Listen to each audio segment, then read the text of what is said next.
Hello friends, நீங்கள் இங்கே பார்க்குறது என்னோடய சிஸ்டர் வீட்டில் இருக்க மாடி தோட்டம். இது ஆக்சுவலாக அவங்க வீடு சென்னையில் இருக்குது. ஃப்ளாட்டில் இருக்காங்க. பட் ஆனால் மாடியில் எங்கள் பிரதர் இன்லா ஒரு மாடி தோட்டம் போட்டிருக்காங்க. கண்டிப்பாக இதை வீடியோ எடுத்து போடணும். அவருடைய ஹார்ட் ஒர்க்குக்கு வந்து ஒரு ரெக்கக்னேஷன் கொடுக்கணுன்றதுக்காகவே நான் இந்த வீடியோவை என்னோடய யூடியூப் சேனலில் அப்லோட் பண்ணியிருக்கேன்.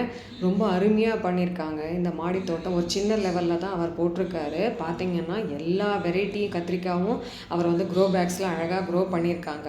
இந்த மாதிரி க்ரோ பேக்ஸில் மாடி தோட்டம் வளர்க்குறத வந்து நான் யூடியூப் சேனலில் தான் பார்த்துருக்கேன். பட் ஃபஸ்ட்டு அது எங்கள் பிரதர் இன்லாவே பண்ணியிருக்காரு அவர் வீட்டில்ன்னும் போது அதை பார்க்கும்போதே ரொம்ப பிரமிப்பாக இருந்தது.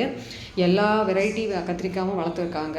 பச்சை கத்திரிக்காய், வயலட் கத்திரிக்காய், அதுலேயே முள்ளு கத்திரிக்காய், உஜாலா கத்திரிக்காய், அதுக்கப்புறம் ஆத்தூர் கத்திரிக்காய், நீல பச்சை கத்திரிக்காய் எல்லாமே வளர்த்துருக்காங்க. வெண்டைக்காய், அதுக்கப்புறம் புளிச்சக்கீரை, அதாவது கோங்கூரா கீரை, பச்சை மிளகா, நிறைய பச்சை மிளகாய் செடி வச்சுருக்காங்க. அதுக்கப்புறம் எல்லா டைப் ஆஃப் செம்பருத்தியும் இருக்குது, ஹைப்ரிட் இருக்குது, நாட்டு வெரைட்டியும் இருக்குது.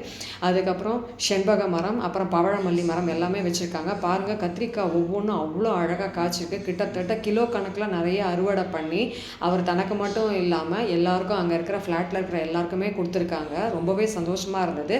அவருக்கு ஹார்ட் ஒர்க்குக்கு வந்து நம்ம ஒரு ரெக்கக்னேஷன் கொடுக்கணுன்றதுனால தான் இந்த வீடியோவை என்னோட சேனலில் அப்லோட் பண்ணியிருக்கேன். இதை பார்த்துட்டு கண்டிப்பாக ஒரு லைக் போடுங்க ஃப்ரெண்ட்ஸ். தேங்க்ஸ் ஃபார் வாட்சிங்.